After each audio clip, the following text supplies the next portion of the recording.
Hey guys, Youngblood back with you for another episode of Liberator's Log, and today I wanted to talk about one of the single most important things to keep you alive, and that's going to be actually keeping your gunner on the target.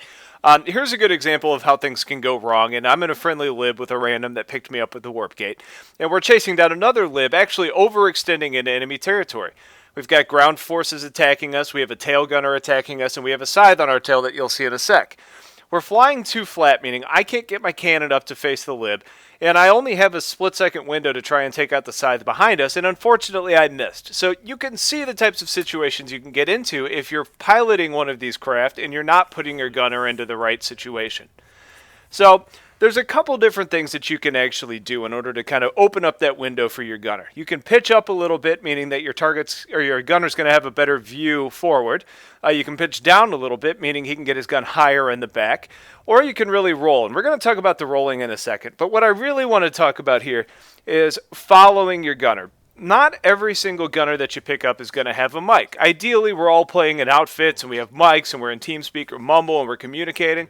But even then, when you do have a gunner that has a mic, it's complicated. You're facing forward in the vehicle, your gunner's facing down.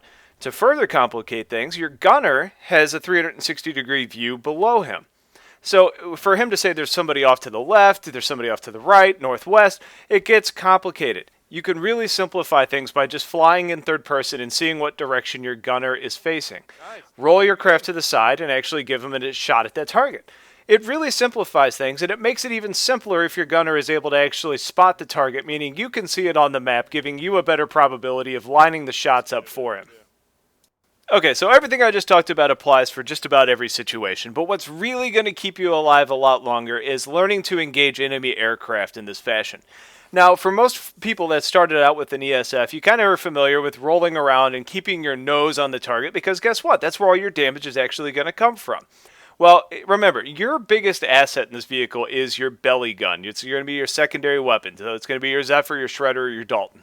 Now, with that in mind, you want to make sure that that weapon is clear to engage, and that's where this rolling turn really comes into play.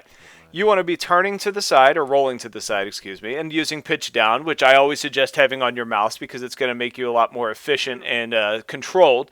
And then basically you're just following your gunner. You let your gunner dictate what direction you go, how fast you need to turn. If you need to roll a little bit further so he can fire higher, or if you need to lessen your roll so he can fire lower, you are reading your gunners through his nonverbal communication. Here, the tail gunner actually spotted the fighter behind us. I can see my gunner is actually trying to take pot shots at him, and then I roll and we get the kill and we're able to escape.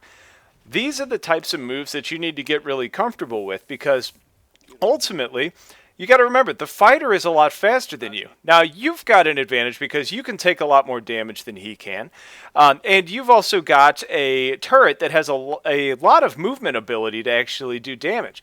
Now, you can see here that the gunner's actually facing a different fighter because we're taking on two of them. But the line of sight is available for him to actually engage. Now, the Mosquito was trying to play it smart because he realized the right side of my craft there is deadly. The left side of my craft is vulnerable. He was trying to get to that side but wasn't able to accomplish that task, and that's because of this type of turn and being aware of what is a good position for you and what's a good position for the enemy. So get very familiar with this because this is the single biggest thing you can do, and I keep harping on it, and it seems like a really oversimplified explanation, but if you're not comfortable with this type of turn yet, practice near or in the warp gate so you get good with it. And then remember, try to communicate with your gunner. If you've got a friendly, it's always going to be better, but you don't need words to be successful together. You can just kind of use the nonverbals in the game and follow the turret, almost like your own crosshairs. So, last little bit real quick. A lot of you guys follow me for fighter stuff.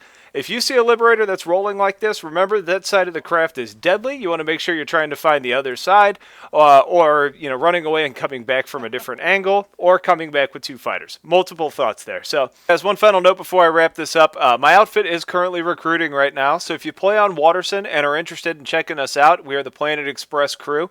A bunch of good guys, run operations every night, pretty skilled players, and we get stuff done. So if you're interested in checking us out or just need a change from your outfit, just shoot me a friend request in-game and I'll invite you over next time I'm playing. STLYoungblood on Waterson. There are 3 rules. 1, that you have a microphone. 2, that you can download the Mumble program, and 3, that you're not a douche. So, if you meet those 3 requirements and are interested, shoot me a friend request and we'll go from there. So that's it for today. If you liked what you saw, please hit the like button and subscribe for more, and I will talk to you guys later. Take care.